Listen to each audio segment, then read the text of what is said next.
your spouse in a funk.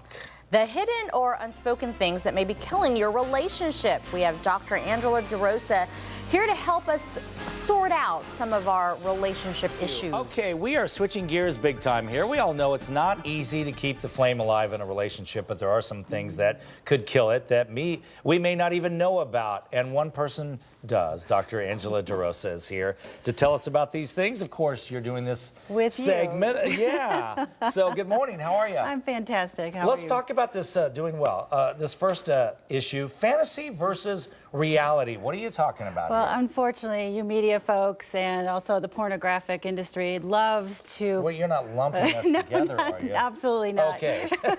But they love to set up a false expectation for both Right. men and women.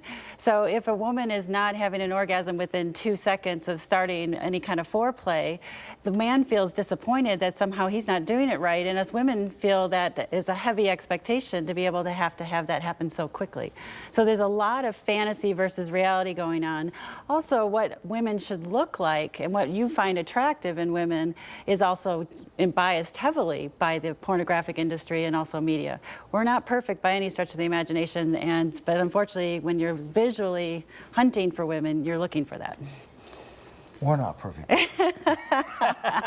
All right, the heterosexual dilemma. Yes. Well, there's a couple of things that fit in there. Number one, we always talk about the heterosexual dilemma, meaning that men use sex to get relief from stress. Right. But women, we're wired that we need that relief of stress in order to want to be sexual with our partners. Okay. And also, it's interesting, when we talk about relationships, women are wired biologically very similar to men in that first year of the relationship, where we have that desire for sex and wanting to be intimate.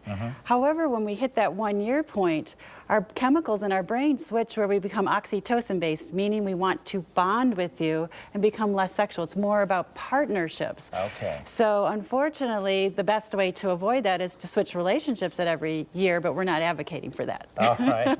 All right.